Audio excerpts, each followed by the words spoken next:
And welcome to Nug Life Podcast. I am your host, Dan Wetstein, with my co host, Santiago Salazar. We are here, as always, to talk about your I just almost did it. No. Denver Nuggets tonight. We got talking way too much about the Broncos before the before the podcast. Should I take the hat We're off here. so I don't No, no, get no, you bro. mixed up? I wasn't even looking at the screen. That's the sad part about it. I was off in another world. I don't know, but let's not talk about the team that loses. Let's talk about the team that wins, and that is your Denver Nuggets. We are here to talk about tonight. Tomorrow we'll talk about the Broncos, but tonight we're talking about the Nuggets. And yes, we're gonna have to start off with a little bit of negativity. The Nuggets did lose to the Pelicans. Was first Simons, now Alvarado. How do these role players keep getting on a roll like they have against these Nuggets?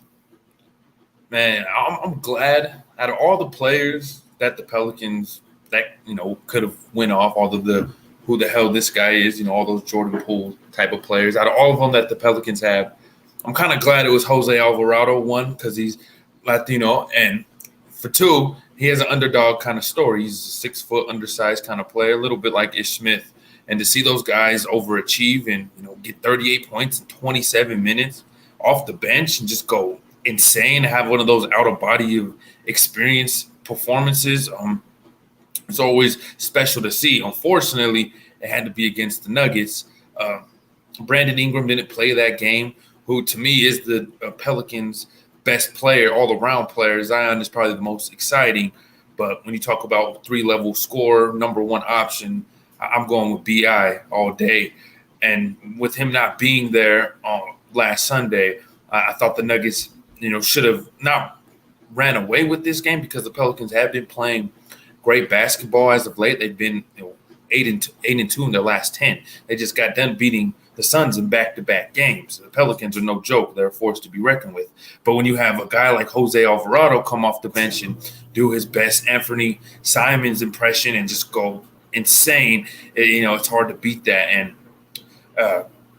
not just that, with the Nuggets losing by 16 points, it is just frustrating. Yeah, it's definitely frustrating, but I think I like your thought process on the fact of you did everything you could to contain this Pelicans team when it comes to doing your best to shut down a Zion Williamson. There wasn't the Brandon Ingram, of course, but it's definitely frustrating when you allow these guys like Alvarado, like you're only allowing Zion to, again, only score 25 points. Trey Murphy III scored 12. Jonas Valanciunas, I hope I said that name right. Anyways, scored 13. And then the only other player to score double digits was Juancho's brother, Willie Hernangomez, who scored 12.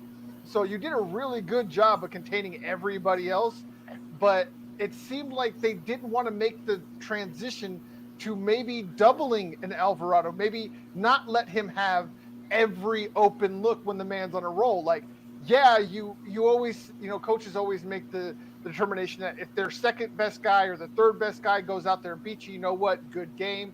You got to give it up to him. And I kind of think that's the way you got to take this game. And that way it doesn't snowball. A team that can be like, okay, look, we gave you our best.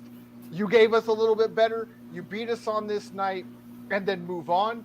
That's how you got to really take these games. You can't let them snowball. You can't let them get in your head and be like, are we better? Are we not? Like, just go out, play the next game, get that bad taste out of your mouth.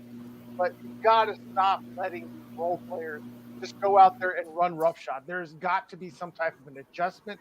I don't know exactly what it is that Coach Malone needs to do, but he needs to figure out something to start slow rolling these guys and stop allowing them to just go off in the way that they do for extended stretches or entire games like Alvarado, like Simons. Yeah, it was just one quarter, but Alvarado, man, it was on another level. The man just could not miss, and you just got to get people in his face.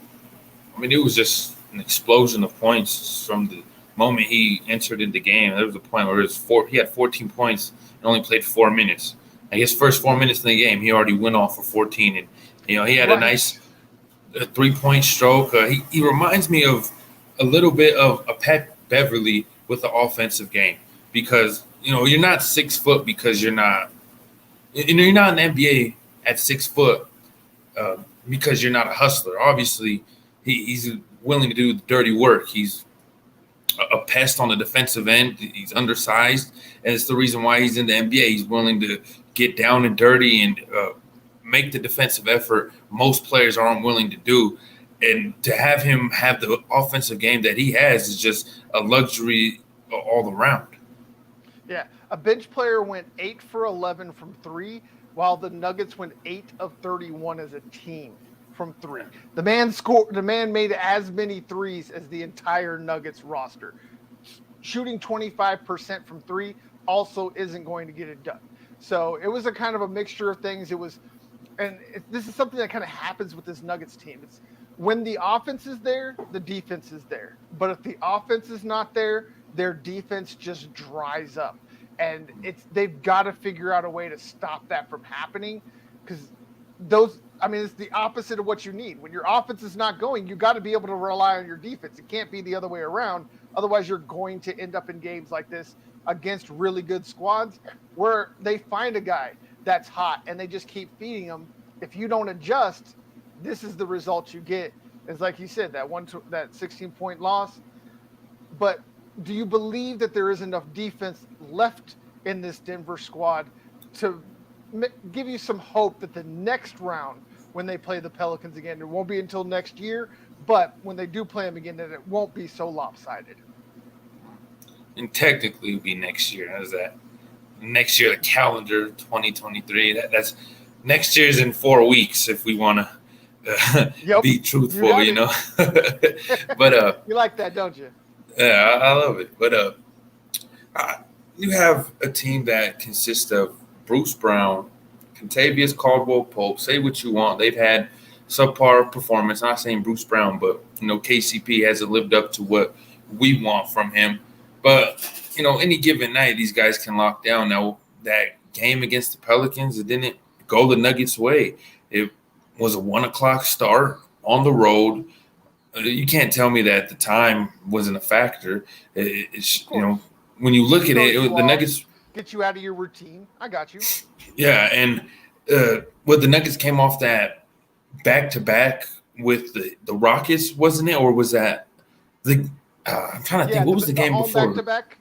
Yeah, so you're coming off 2 wins against a team that's probably the worst team, not just in the Western Conference, but in the NBA, going to transition to playing arguably the best team in the Western Conference. And after the Pelicans beat the Phoenix Suns today, I think that made them the number 1 seed. I don't know. We might have to check that. But when you're transitioning from being up on a terrible basketball team to playing one of the best teams in the NBA, it might do something to your mental, especially a team that, you kind of in the back of your mind thinking, oh, they might be pretenders. But in my eyes, the Pelicans are for real, man. They started last year, that first 20 games, they went 4-16. And this was out Zion Williams, and they got it together. They were able to get a playoff push. They made it to the play-in. They clinched the playoff berth, and they took the Suns to 6 games. And, ultimately, without Zion Williamson, then this team was counted out from the start. And now they're in the top of the Western Conference. They're ran by a great young coach in Willie Green, and they just have a lot of promise now. Are they going to go straight to a Western Conference final? No, I don't think so. But they have a lot of achieving to do this season. I think this is probably going to be the most successful season yet in the Zion Williamson era. Yes, I do agree, and they are officially the number 1 seed. They are 18-8, a game in front of Memphis, who is 17-9, and Denver is third. Excuse me, wow, third at 16-10. I was yelling way too much at the TV earlier when watching the Broncos, and I'm paying for it now. But the Pelicans definitely are legit. They are for real. They play defense. They score points. They're exciting. They have a reminiscence when it comes to the excitement, the way that they play. It reminds me of Lob City over with the Clippers with DeAndre Jordan, Blake Griffin, and those guys. They have the makings of that type of an exciting team that I think can make noise and can do some things even in the Western Conference and maybe even do some things that the Clippers never were able to with that team, which is actually go out, get a number 1 seed, and maybe make a deep playoff run. The So Pelicans are built for that. what's funny is that coach Willie Green. I think he's one of the youngest coaches in the league, only 41. He was part of that Lob City team. So for you to bring that up, Zion Williamson, I think his NBA comparison, without a doubt, is Blake Griffin. And Willie Green, he knows his players, and I think that's the kind of culture they're trying to develop, that high tempo, fast speed on offense, throw as many lobs as you possibly can because it is effective. It's just the Pelicans are not the best three-point shooting team. I mean, outside of Jose Alvarado and Brandon Ingram, they're not completely consistent. I know Zion's shooting only 29% from downtown this year. So, and this is a league that's transitioned to a three-point league. So that might be their Achilles heel when it comes down to proving that they're a contender and not a pretender. So we just have to wait and see what happens. Yeah, definitely. I mean, they're definitely not the best at 3-point, but they're not terrible either. They're 10th in the league in 3-point percentage at 36.9. For context, the Nuggets are second in the league at 39.4. They some bad dudes, man. They some bad dudes. There's some bad dudes all around. And definitely, Nika, Nola and Denver, we are kindred spirits in everything you just said. as much as it is painful for you to watch the Saints, it's as painful for us to watch the Nuggets. And just as joyful as it is for you to watch the Pelicans, it's as joyful for us to watch the Nuggets. Because unfortunately, the Avs aren't doing that great right now because they're in the same boat as the Broncos. They can't keep people on the ice like the Broncos can't keep people on the field. But this is Nuggets, so we're going to focus on basketball. One last thing here on the Nuggets and Pelicans. What can be done to get more consistency out of this bench? There's times that this bench looks like it could carry them to a championship, and then there's other times that it just disappears. How do you get more consistency out of your bench? I think establishing a more of a consistent unit, a unit that you're going to go in and night out with. There's been nights where Christian Brown is playing 10 minutes. It's been nights like against the Mavericks where he's playing 25, or I don't know if it was against the Mavericks or the Blazers where he played 25 minutes. However, it's just been a total mishmash with the second unit. And I think mainly because of that MPJ injury has just influenced Malone to rotate guys all over the place. We had our instance where we saw Bruce Brown and KCP starting together. I think the Nuggets are best when at least one of those guys are coming off the bench. Nishan Highland has been the most consistent bench player. And when it comes to bigs, you don't really know who your second big man really is. Between DeAndre Jordan and Zeke Naji, and it seems every other night it's one or the other. So just finding and establishing those definitive roles for each player. I don't think anyone outside of Bones Highland really has a particular role. It's just however Malone's rotating the system that night. Yeah, I honestly 100% agree. I think it is definitely the fact that there are not any really truly defined roles, especially when it comes to DeAndre Jordan and Ish Smith. I really like the way that the bench plays when DJ and Ish are on the floor. Especially when you don't have Bruce Brown or KCP to come off the bench because, like you said, MPJ has been hurt. So, yeah, I'm 100% with you. I think there needs to be more defined rules. There's a couple of guys that need to be put in no matter what's going on because just even if they're not – maybe they're not scoring as much as you might like, they're doing all of the other things right that just does something to the bench that brings them to another level that allows a guy like Bones Highland to go out there and hit 8 threes and score 25 plus points and pull an Alvarado or a Simons against another team. So I really think, like you said, just more consistency, more defined roles will make a huge difference. So without having any more to really add to that, let's go ahead and move on to Mavericks and Nuggets. Battle of the MVPs again in Ball Arena. Why? This is where it's going to lead into what I was just saying. Why did DJ and Ish get 0 minutes without injury in a game that was so close that defense really was the difference, and you left two of your best bench defenders just wasting away on the bench.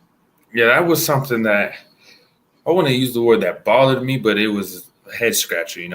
Those are two veteran guys. I understand you're trying to develop guys like Zeke Naji and Christian Brown, but in a nationally televised game where you're playing the Mavericks, who aren't, I mean, at least record-wise, a top dog of the Western Conference. But whenever you got a guy like Luka Doncic on your squad, you're a threat to anybody you play on any given night.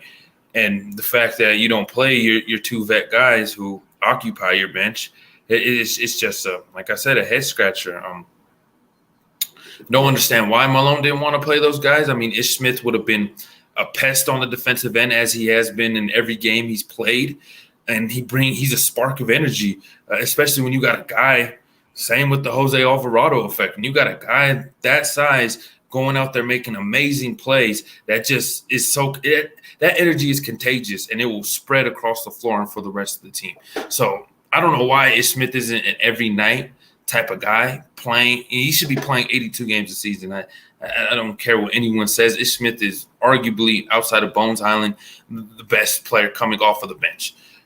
When whoever you want to put on the bench between KCP and Bruce Brown, once MPJ comes back, you could probably put him as the third best bench player. But either or, the fact that he didn't get no minutes is just it just makes you wonder. Zeke Naji, I understand why he got his minutes though, is for his development.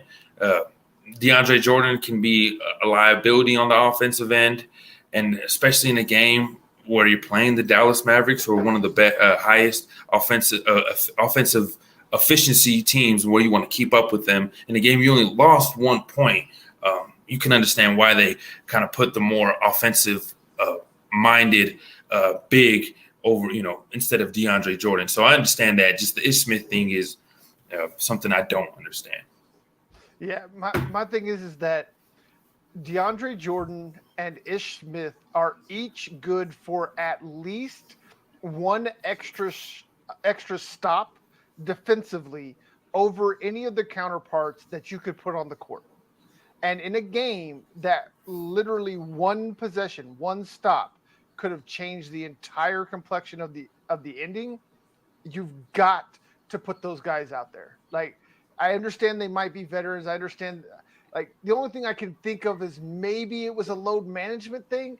But when a game's developed to that point and the game's so close and defense could be the difference, I'm with you. I just think you got to at least put those guys out there at the end if they're able. Now, if it was, Ish's calf, acted up, or one of DeAndre Jordan's, nicks and bruises he's gotten throughout his career was acting up, I understand that. But I searched for that just to see, so that way I knew what I was talking about, where I was going with this, and I could not find anything or any mention from anywhere that they were, injured in any way.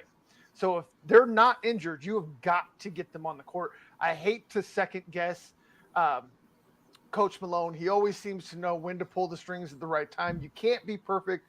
I understand that. But like you said, an absolute head scratcher. I don't understand how those guys, both of those guys, end up with 0 minutes in a 1 point loss. That just, I can't understand. But on the flip side, on the other side, like you said earlier, you always got Luka. There's always a chance that he goes out and does something crazy. He did in this game, went out and got a triple-double. Does that help him in the MVP discussion? Well, of course. The MVP frontrunners right now, I've been following the Kia MVP ladder on NBA.com, and look at it right now. Actually, let's pop that up and see. I haven't checked it in a week, but the last time I checked it, I think Luka was third. So it went Jason Tatum, Giannis, Luka, and it was so surprising. Nikola was 7. I don't understand that. That's just how much hate this man gets. That's what being humble gets you, is just hate. And it's just so, and I don't know, man. I don't want to go down that rabbit hole again, because it is something that the disrespect Nikola Jokic has received is insane. Hold on, I'm trying to pop up this NBA ladder. I got you. real quick. Let's see. Right now, according to Basketball Reference, it goes Nikola, Giannis, Luca. In Yeah. that order. Yeah, according to Okay. Pro Basketball Reference. That's who I go Okay. with. I'm not sure which MVP tracker you use, but I use Basketball Reference, uh, Pro Basketball Reference to be specific.com.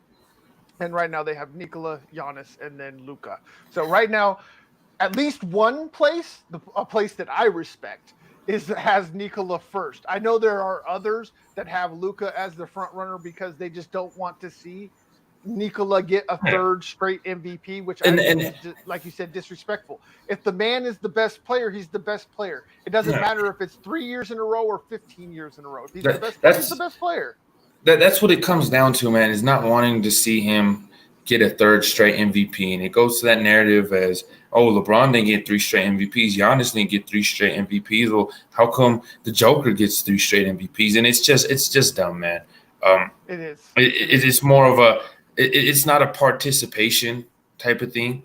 It's if you're the best player in the league, you're the best player in the league, and you should be recognized for that. And it doesn't matter if it's 3 to 5 years, you should be awarded that. But unfortunately, you want to, I guess, the sports culture, not just in the NBA, you see it with the NFL when Brady could have won I don't know how many consecutive MVPs. The same with Peyton Manning, but they didn't give it to him because it's just what it is, man. They just don't want to give it to him every freaking year. Yeah, I mean, if you want to go back as far as Brett Favre, when Brett Favre won 3 in a row, they didn't want him to win a 4th one. Barry Bonds, like a real good example of a unicorn, Barry Bonds, who'd won like 4 or 5 in a row, and they just finally gave it to like King Griffey Jr. or somebody because they were tired of handing it over to, or not King Griffey Jr., that'd be a different league, but whatever, Andrew Jones or whatever it was the case, that broke his streak. So it's just like, even though the numbers don't match up, like Bonds still hit like 60 plus home runs and didn't win the MVP, while the guy that beat him hit like 30.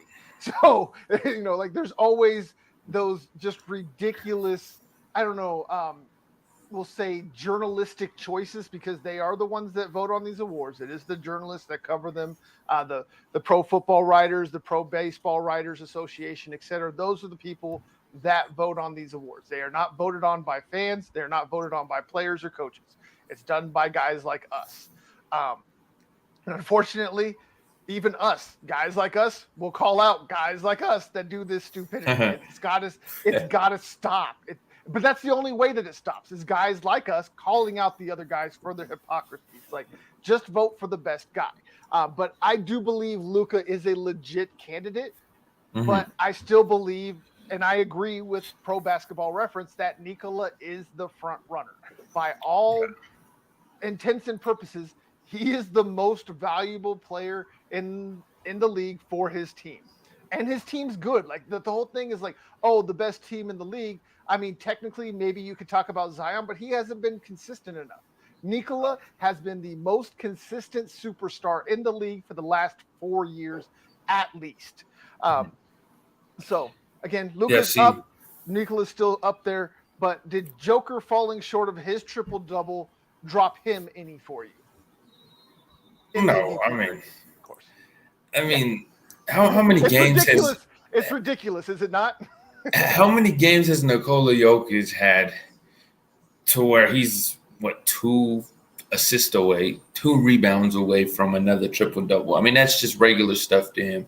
It's just, It's not like, and it's not like he's chasing it the way Russell Westbrook was a couple years ago, chasing, stat padding himself. It's just he's out there, he's balling, he's doing the best he can of his abilities. And the reason why I actually respect the source of Basketball Reference is they rank those the MVP ladder by player efficiency rating. So whoever has the highest player efficiency rating, that's how they're going to rank it. And that's honestly how it should be ranked. Now, the reason why I go off of NBA.com's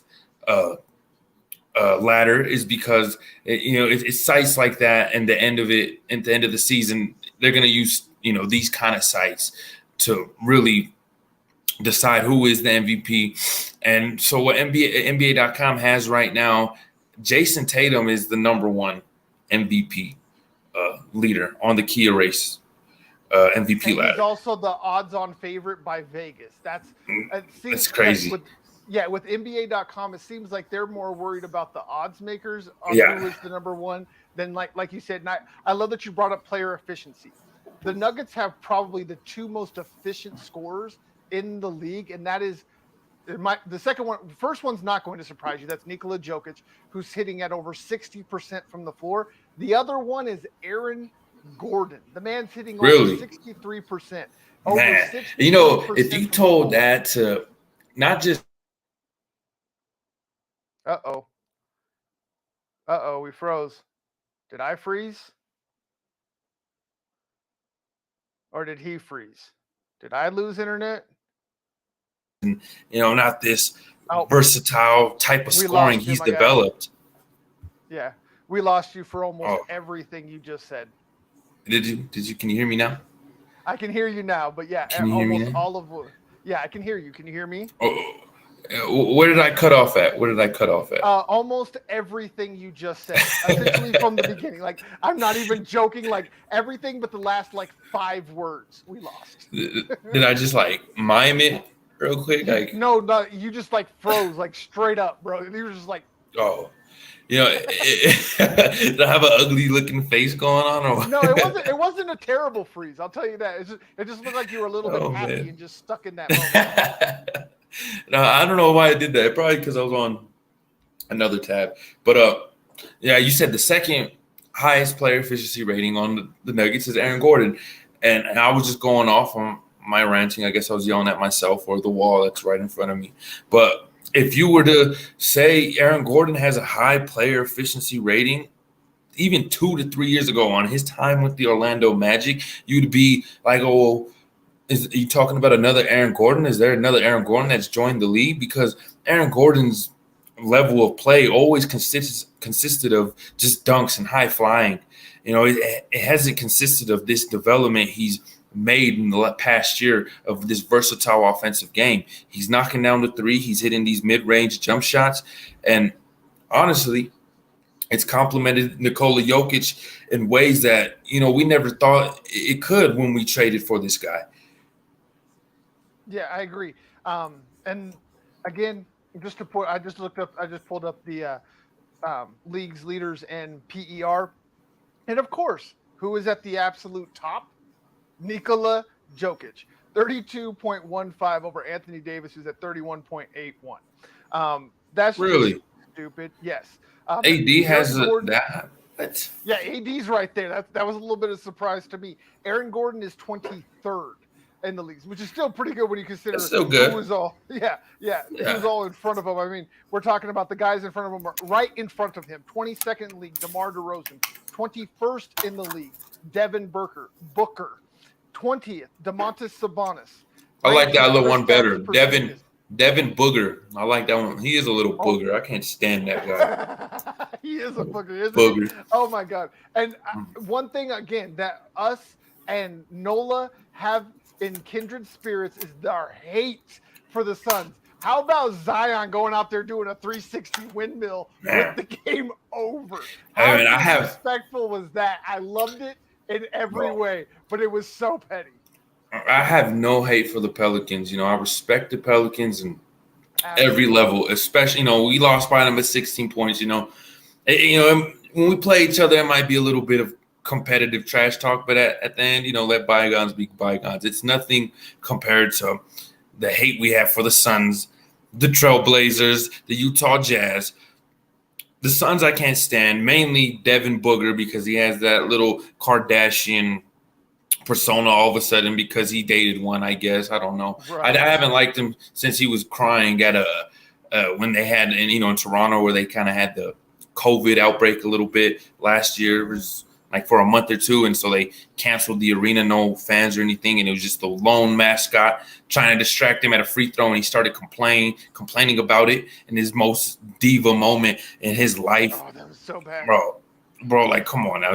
And then the other one is he's crying about getting double teamed in a summer workout in a gym, saying, "Oh man, we ain't double teaming, man. We trying to work on our game." Hey, that's part of the game, bro.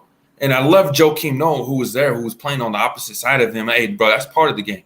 That's part of the game. Tell him, like, don't be crying, man. That's the thing I just can't stand about Darren. He's too much. He's one of these entitled guys. My bad. I don't want to rant too much, but No, you're good, bro. I was right there with you. I was just letting you go.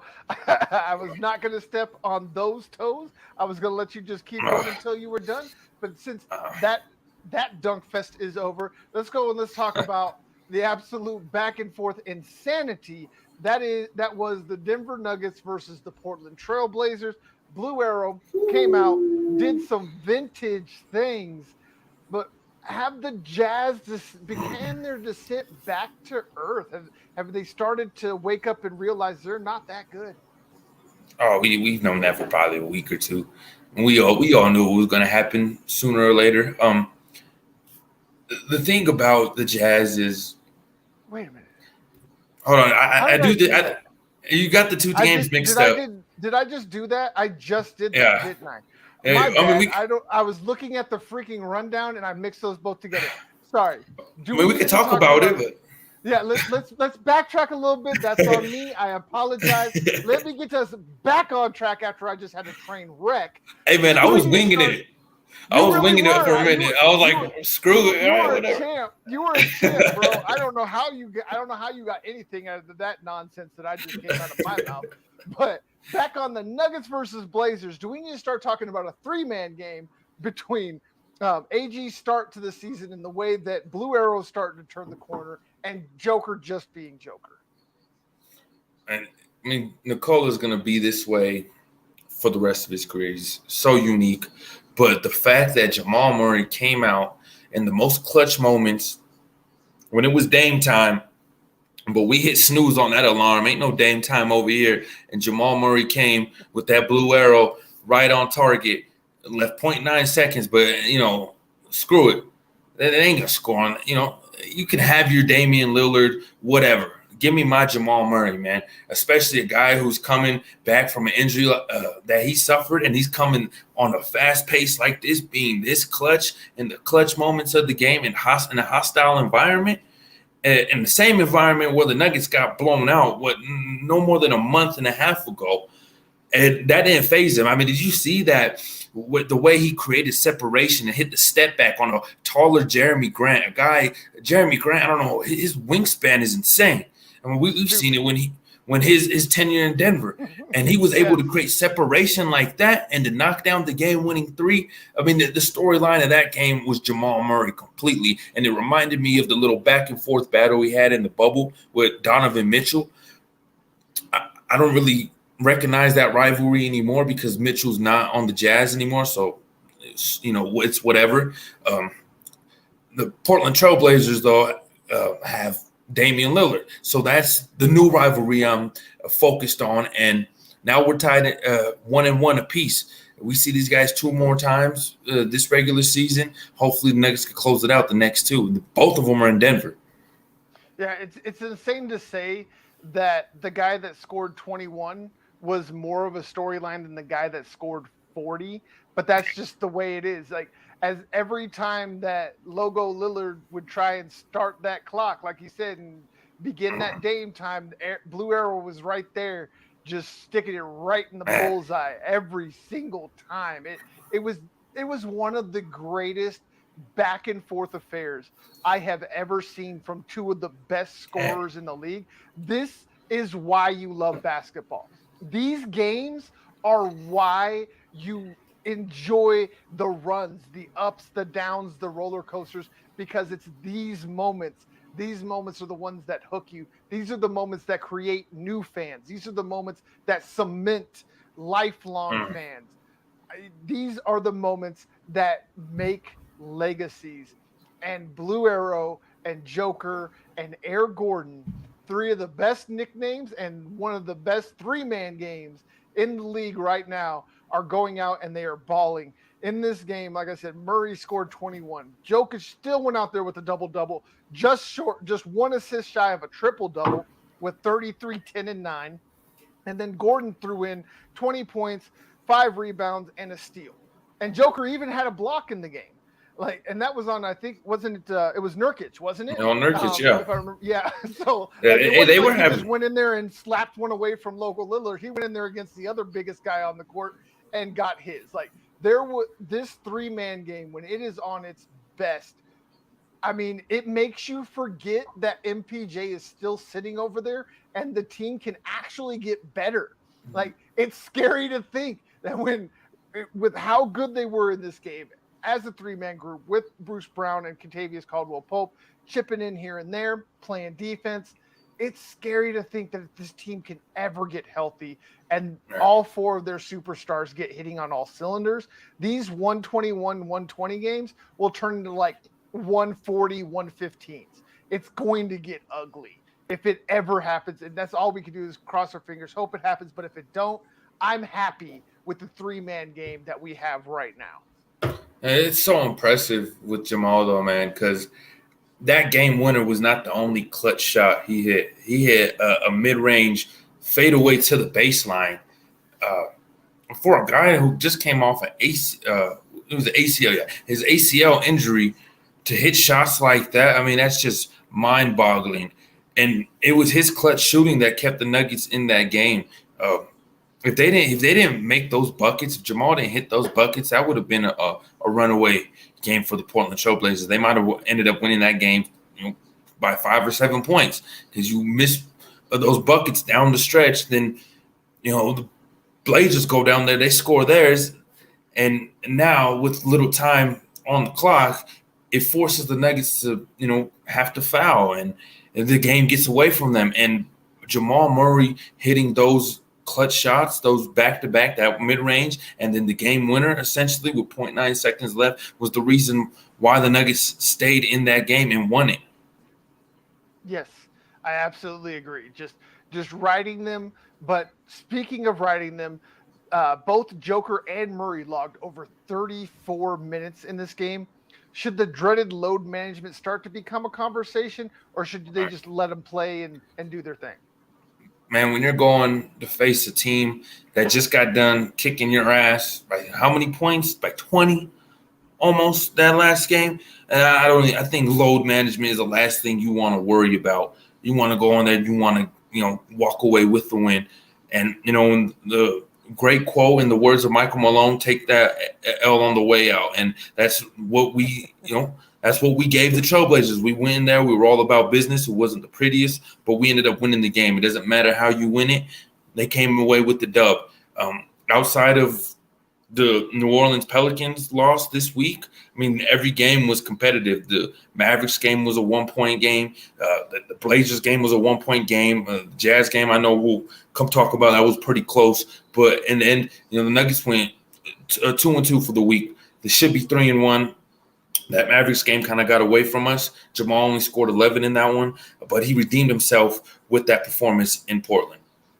He totally redeemed himself. Pure Dumb and Dumber on that one. But I do agree. Like, when it comes to Joker, I don't worry about his minutes. He's just built different. That man is just built to be on the floor, and it's only gotten more extreme when he dropped all that weight during COVID, and it seems the only thing that can keep him off the floor is COVID, because unless I missed something, I think that is literally the only thing that man has been on the injured list for, was for health and safety protocols over the last several years. The man's just built like a tank.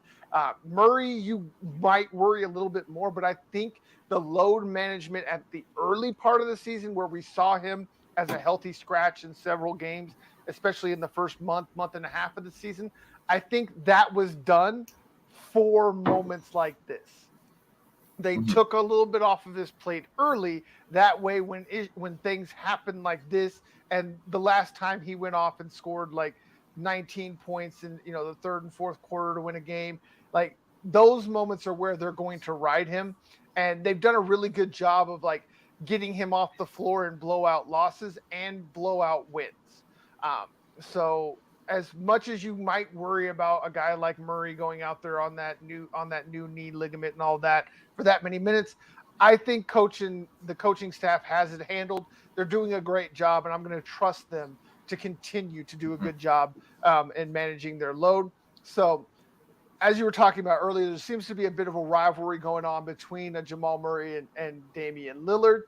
But has Lillard entered the MVP conversation after a game like that and after what he's done with really nobody outside of Jeremy Grant on a consistent basis? I have respect for Damian Lillard, even though I'm not a fan of the Portland Trailblazers. I've always respected them. At least the eras I've been watching Nuggets basketball. Late 2000s, early 2010s, it was the LaMarcus Aldridge, Brandon Roy era. Always respected those guys, and then it transitioned into Damian Lillard's team. Now, Denver's own Chauncey Billups is the coach. Can't really hate on him that much, So I have respect for him. Damian Lillard is, to me, a very MVP candidate. He's the reason why this team is somewhat competitive. I don't know what their record is exactly, but no, I know last year they had a very bad year because Damian Lillard wasn't healthy, and you saw how effective his presence on the court for that team is. I believe they went 28-54, and that's for a little man. They say it's a big man's league. The Trailblazers were missing their point guard, and they were like 30 games under 500. I mean, that's the effect that Logo Lillard has, and you see his three-point shots. I mean, they're insane. Not a Steph Curry, but he's damn near close. You put him in that conversation. Oh, yes.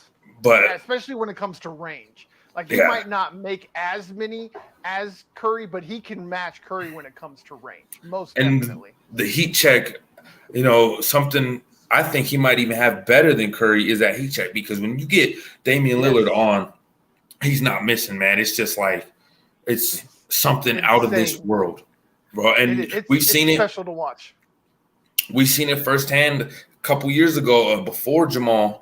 Or it was Jamal actually injured himself already, didn't he? When we were playing the Blazers in that playoff series, and where Lillard went off, and the Nuggets and Blazers went to like 2 or 3 overtimes, and the over-under I saw at one point on the live bet was like at 284. It was just insane, man. It was, and I don't even know the exact score of that game, but I know both teams were in the 140s, 150s. And the fact that the Nuggets won that game, I think, is even more impressive because Damian Lillard was just going off, man. He scored like 7 to 8 consecutive three-pointers, back-to-back possessions. And he was just a man possessed. But to answer your question, is he an MVP caliber player? Is he an MVP candidate? Yes, but I don't think he's a top 10, top 5. He'd probably be on the outside of the top 10 just because, the way he affects his game, he's a little man. You look at the recent MVPs, they've been big men. Nikola, Giannis. Who was before those guys? Was it LeBron? I can't even think it was LeBron. Yeah. No, it was Harden. It was Harden. Harden was but Harden he's not really a point guard. He's more of a wing, 6'5", 6'6". That's big enough to at least dominate and overtake the game. Damian Lillard's liability is on the defensive end because he is only 6'2", 6'3". He might even be shorter than that. So that might be his biggest flaw of his game is his defensive efficiency. But his offensive game is bar none. Yeah. No, this actually kind of surprised me. LeBron James has not won an MVP since 2013. That was the last time he won MVP. Yeah, when he was with the Miami Heat. What? Yeah. Since then, it's been Kevin Durant 2014, then Steph Curry in 15 and 16, Russell Westbrook in 17, James Harden in 2018, Giannis in 19-20, and then Nikola in the last 2 years. So it's actually that's a bit. I thought he had won one since then, but almost a decade, and the man has not won an MVP, and he's not going to win another one. I'll say that. Yeah, that's not even a hot take. That's the reality. So. Like, he's still a good player, but he's still a good player. He's just not the same guy he was. Like, I think everybody needs to let that go. Like, he's still a very good player. He belongs in the NBA, but it's not the same LeBron that we grew up with. Let's go ahead and move on and officially get to the Jazz for real this time. For real this time. No false Yeah. alarm. No false alarm. No false alarm. But the Nuggets were able to go out and win against the Jazz second time in a row. The Jazz are back to that 500 range. Have the Jazz begun their descent back to earth? Man, when we were saying it, do I have to? I'm gonna have to like repeat my whole monologue. Sound like a broken record, you know? I don't even know what I was saying. What was it? Now you didn't really get started. You barely got started saying that we already. The only thing you said was we've known that the Jazz weren't that good for a couple weeks. That's as far as you got. Yeah. Before I realized how stupid I was. Am I lying though? Am I lying? We all knew this was gonna be happening sooner or later, you know. And it was funny because all of the NBA social medias, the NBA, just like the actual NBA Twitter and NBA Instagram, the official accounts, for at least 2 to 4 weeks, I swear, at least once a week for at least 4 weeks, they were posting something about the Jazz, how everyone counted them out, and now they're this, and that their record is this, and blah, blah, blah. And I was, every time I saw that post, like, are you kidding me? Like, are they really giving props to the team for being the first in the Western Conference over a small sample size? This team is going to reascend, like you said, back to earth. They don't have any true number ones. Their best player is a bench player, Jordan Clarkson. You know, he's a good player, but on a contending team, that's your sixth man. And on the Jazz, he's their best player.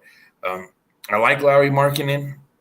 He's a 7-foot small forward, a knockoff Kevin Durant, you know, a great value Walmart version of Kevin Durant, but that's what he is. He's a Walmart Kevin Durant. He's not Kevin Durant. You got Mike Conley there. That's a terrible contract, but, you know, he's one of those players where you can say, yeah, at least we got Mike Conley, you know. We suck, but we got him. The Jazz are just they don't know what they're doing. They had their little lucky run, and the Nuggets fell into the depths of that little lucky run where they lost them on opening night. And it is what it is, and Jazz fans have to accept it because what is their record? Let me pop up this real quick. The Jazz, they're one game above 500, 15-14. Yeah, see that 3-7 their last 10. Yeah, they suck, bro. We all knew this day was coming. We all knew this day was coming. You know what's insane? I'm looking at these standings. The Warriors are 2-11 on the road. What the hell? That is just nuts, man. That's terrible. That is terrible. It's nuts. The Jazz are probably my second least favorite team because I hate the Suns just a little bit more. Because there's just more people that whine, you know, and moan on the Suns than are on the Jazz. They got rid of a lot of the players I really didn't like. So the Jazz just got to knock down a rung, and the Suns are just insufferable. But the Jazz are still terrible, and we've known that they were terrible, like you said. So was this the most complete game though? By the Nuggets. You saw Joker go out there and get 30. You saw Jamal get 30 plus on the same game. This is something we talked about earlier. This is the second time in 2 weeks we've seen something that took us over 670 days to see. And I mean, it's just wonderful to see, but was this the most complete game? In the box score, it shows that. But when you beat a bad team like the Jazz by only 5 points, I wouldn't say it's complete. You got to blow these guys out in the smithereens, especially after losing to them on opening night. You can't, you know, that should always leave a sour taste in the Nuggets' mouth for the rest of the season. I've never liked the Jazz. I'll never will. I'll never have anything good to say about the Jazz. So, to me, my expectation for the Nuggets is to blow these guys out the water by 10 to 20 points every given night, and especially with the Jazz who just blew up their entire roster this offseason, giving away Donovan Mitchell and Rudy Gobert, and to add insult to injury, Rudy Gobert mocking COVID and getting the league shut down. As big of a basketball fan I am, to get the league shut down thinking it's a joke, man, I could say so many explicitives, but I don't want to get demonetized. I don't want to get this show demonetized. I appreciate you know where I'm going with this. The Jazz are no good business. I just hate I hate that team, man. I can't stand them. Yeah, I can't either. I mean, the only reason that they've been able to tread water is that they are a very unselfish team and they are a very high scoring team. The reason I say it was more of a complete game is they took the team. The Jazz are the third highest scoring team in the league. As hard as that is to believe, they are. They score 117 points per game. The Nuggets are Damn. sixth at 115 per game. And you see the Uh, difference in the records is this that is the Nuggets came out, they played defense in this game. They came out and they took the third best scoring team in the league and they knocked 15 points off of their average. That's how you win a game. And then you have your two superstars go out and throw up 61 points by themselves. That's how you come out and get some retribution on a team that, like you said, aren't really that good. I don't think that they're as bad as people expected, as surprising as it is. Again, third highest scoring team in the league. I can't believe I'm saying that, but that's the Jazz. So they're not nearly as bad as people thought they were going to be, but I don't think they're as good as they were at the beginning of the season. So definitely coming back to earth, they're really starting to kind of like get that reality of, okay, we're a little bit better than what we were expecting to be, but we're still not that good. Okay, so just like again, just coming back to earth. Nuggets played a more complete game, but could this be a preview of the Nuggets' future, including more acrobatics than Denver fans are used to? There were so many lobs, so many dunks in this game. That was one of the more exciting things I saw. Was there just seems to be so much more athleticism on this Nuggets team than I think we're used to. Should we get used to it? well, a couple weeks back, you said this will be arguably from top to bottom roster wise, and I'm not disagreeing with this. This is from top to bottom on the roster. This is Mike Malone's best team he's coached. And I'm going to add to that. This is probably the most exciting, most athletic team that Michael Malone has coached. And, what's funny is it's the old guys that bring some of that athleticism. They might be older, but they still have a little jump into them. DeAndre Jordan, a former player of that Lob City we were talking about a little bit earlier in the Pelican segment. Ish Smith, when he's already showcased his athleticism at 6 feet. Aaron Gordon, we know what he does. So to see it be showcased against the Jazz, I think they should be doing that on a nightly basis. But at the same time, when you have a Nikola Jokic who runs your team, who isn't the most athletic guy, it might not happen as frequent as we want to, but it's fun to know and great to know that the Nuggets are capable of having and showing off that athletic ability that they possess as a team, not just as individuals. Yes, and I think it's more than just the high flying acrobatics on offense. I think that athleticism has shown to be a boon on defense as well, especially when it comes to defensive rebounding. The way that Bruce Brown has been able to get in there as small as he is and still be just pulling down rebounds, just Dog. dog like in between 7-footers and stuff. Like all of that stuff is going to bode extremely well for this offense as we go. Athleticism, playing above the rim, is something you've got to have in even today's NBA. Like, yes, everything's about the Splash Brothers and how many threes can you make, but having that weapon of being able to play above the rim on both sides of the ball is an X factor, I think, that is greatly underrated in today's NBA. But talking about more fun, the Nuggets, we don't get to watch them again until Wednesday when they play the Wizards.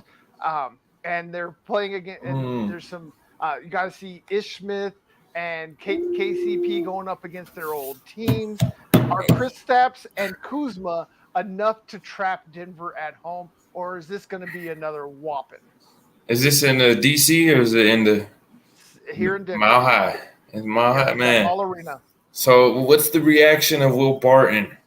Monte, I don't think he pissed off a lot of people. Everyone respected Monte. We loved Monte's humbleness. He was a humble guy. Will Barton, not to say he wasn't a humble guy, but his game wasn't very humble. We talked about it a couple months back in the beginning of this series before Will Barton was traded. How he was always just throwing up ill-advised shots, the worst shot selection you possibly could know, which would, embody something the exact opposite of humbleness. What is the reaction of Will the Thrill? What do you think? I don't know if they really will. They care that much about Will Barton to even give him a reaction. It's just another one of those, like, all right, cool, he's in another uniform. No, look who it is. But do you think that they will have a negative reaction if there is even one? Yeah. As of right now, it looks like there will be no Monte or Will the Thrill due to injuries. Really? So I Okay. am, yeah, I am a little bit sad that that's not going to Mm. happen. But there will be Kristaps, there will be Kuzma, there will be Ish, and there will be KCP. So there still should be some nice storylines to follow. Are Kristaps and Kuzma enough though for the Wizards to even think about a trap game against Denver and Ball Arena?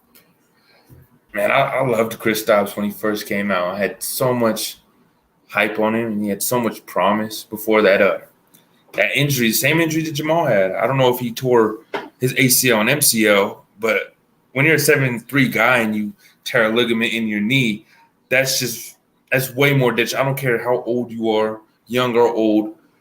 That's a very detrimental injury being that height at 7'3" for Chris Stops. And that really set back his career. I think he could have been more in Dallas, but he was shipped off to Washington, which I really don't know the numbers on him, how he's doing.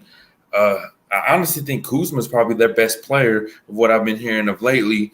But at the same time, Kuzma is a streaky kind of guy. He could be on one night and off the next night.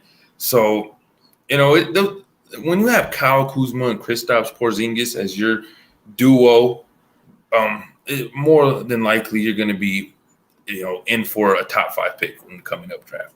And the Washington Wizards, you know what I mean? Like, you can't argue that. You're definitely playing in the lottery. I'm agreeing. Yes.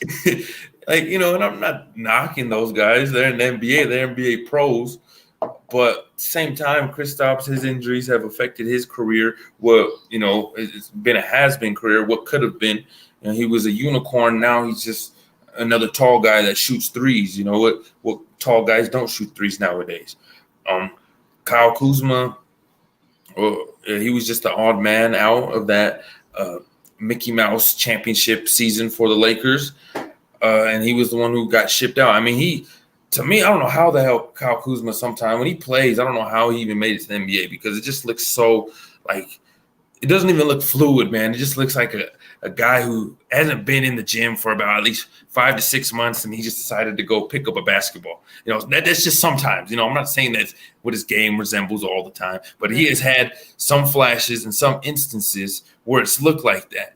And the Wizards aren't a good team. They're rebuilding, obviously. They're probably tanking for this season. KCP, arguably, they have Bradley Beal, I guess. Is he hurt? Is he hurt? Yeah, he is hurt. Yeah. Speaking of injuries, I'm looking at I just pulled up the injury report again. Looks like there were some changes, but it still doesn't bode well for the Wizards. It looks like they will get Will the Thrill back, but Monte Morris, Bradley Beal, and Ryu Hachimura are all out for the game right now. They're all either dealing with Hachimura has an ankle, Beal has a hamstring, and Monte Morris is a groin. So yeah, pretty much all of their scoring has been hurt. Outside of, again, Kristaps and Kuzma is all they have left. That will never ever do it against the Denver Nuggets squad, let alone at home where they've only lost 2 games all year. So I am going to go ahead and get my prediction here. I'm going to say the Nuggets come out and they absolutely come out and win this and continue their streak. A stat not many people are talking about: the Nuggets are undefeated when they score at least 120 points. If they score 120 points, it's almost guaranteed that they are going to win. As of right now, they're undefeated. I say they do it again. They move to 13-0 when they score at least 120 points. Go out there and mollywop the Washington Wizards 125-100. What's interesting about that stat is when they played the Blazers, the score was 121-120. How close was that streak being, to be broken when you think about it? And, I mean, technically, it wouldn't have, because if they lost. Because if they missed they would have scored less than 120. Yeah, 120. So it wouldn't have ended. Yeah. So, but if say the Blazers hit something in that 0.9 seconds. Right, that 0.9 seconds. That's what it That would have would have, taken. That miracle shot with yeah. 0.9 seconds left. That's how that So, streak would have had to have ended. So yeah. Go yeah, ahead with your predictions, my man. yeah, it's gonna be a mollywop, man, from the beginning. I'm predicting it the same way with the Houston Rockets series, and I'm excited for Wednesday, man. Especially with what's been going on. When you see the cap on my head, they played Yep. good today, but it was still another L. So Yep. I'm gonna represent my Exactly. Denver teams, man. But we want to see some W's, and I'm excited Yes. because we're gonna see a W on Wednesday. A W on Wednesday. How's that sound? How's Yes. that sound? A dub on the dub. Yeah. Hump day. Yes, There sir. we That's go. dub day right there, baby. Yep. Shoot. Dub But day. There we go. I like it. Dub day. um, I'm going. We're going 120. The Nuggets are going to hit 120. They're going to make that streak 13-0. I'm agreeing with you, and it's going to be 122-95. I don't think the Washington Wizards have enough offensive firepower to even hit triple digits. Will Barton, he's going to come out here and he's going to try to prove something like, oh, you guys, all right, yeah, y'all wish y'all haven't, and he's just gonna wet the bed and he's gonna probably drop a goose egg. I love the visual. Wet the egg, and now all I see is those little kids with the towels coming out and wiping everything down. Yeah, man. Yeah, poor Will. I missed when I wouldn't say I dislike Will Barton, but yeah, when he first came in, he was when frustrating at times. When we first traded for him, like the Nuggets weren't good, so we wanted something to cheer for, and that's. He was there. He brought the energy. But when the Nuggets became something, Nikola Jokic just turned in, this second round pick turned into an MVP caliber player out of nowhere. And now the Nuggets are contending for things. Will Barton just didn't show up in crunch time. And, it's on him. It's not on the fan base. We didn't do him wrong. Well, I think the Nuggets kept him longer than they should have. He overstayed his welcome a little bit. Gave him a little bit more of a bag than he deserved. Most definitely. Yes. So, yeah, it is what it is. We'll see Willie B on Wednesday. Yeah, we will see him. But coming up after that, we have the Nuggets going to LA facing the Lakers. But it's looking like it's going to be the Lakers without AD and LeBron. Looks like they might have a reprieve in 2 consecutive games where the team's best players are sitting in street clothes. Does the Lakers have enough to even compete with the Nuggets if there's no AD and no LeBron? Are they doing this on purpose just to have an excuse of why the Lakers suck and why they're below 500? Why are they hurt? I mean, why are they not playing? They old and the other one's brittle. That's kind of messed up. I just heard myself say, oh, why are they hurt? Right? Like, why are they hurt? Like one's ancient and the other one's a 7-foot twig. So that's what happens. He's a glass door. That's pretty much what Anthony Davis is. He's a walking glass door, man. Like, how many injuries is this guy going to have? No disrespect to him. Hopefully he's all right. But, I don't really believe that, the conviction of these Lakers, like, are these guys really even hurt? Or are they just sitting out because they want to have an excuse of why they're not playing good or this, that. Westbrook's playing, it seems like, though, so can't really count the Lakers out in that matchup. It's in LA. I think it might be a close one, though. Yeah.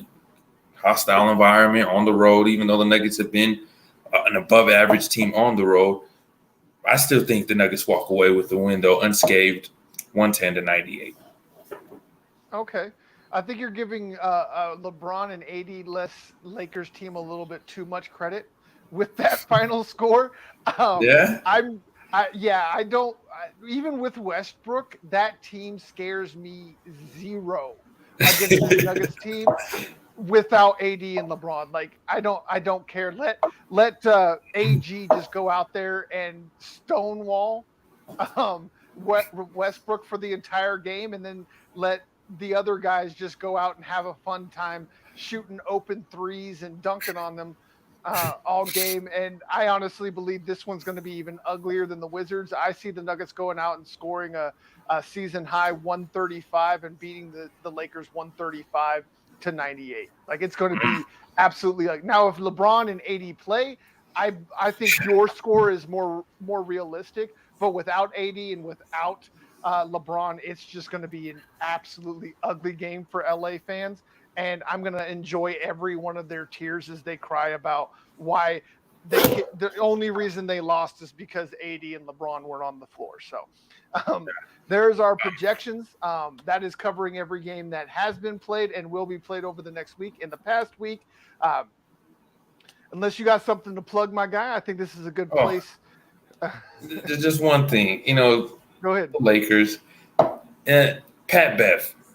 I got a bone to pick with this guy. I got a problem with it. Pat Bev, if he was a boxer, like he would be that boxer that talks so much crap, blah, blah, blah. And then you would think, like, as a fan or as an opponent, like, oh, this guy, he's intimidating. He's a threat. And you go and look at the boxing record, like, man, this dude's like 3-12. Like, why is he talking so much crap? Like, all he does is get knocked out, Like, all he is there is for the hype.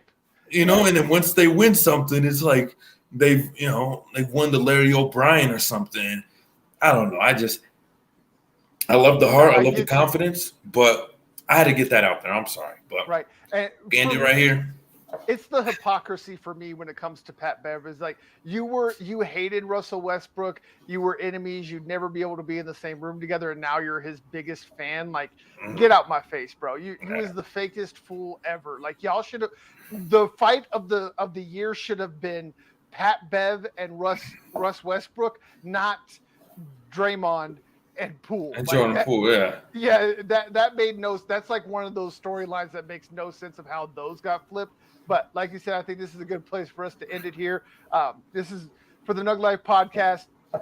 I'm the host, Dan Wetstein. That's my co-host, Santiago Salazar. Make sure y'all hit the likes and the subscribes. Hit all the red buttons, launch the nukes, clear the way so we can bring you the news that you deserve, the way you deserve it. And for the answer is 42, don't question the blue.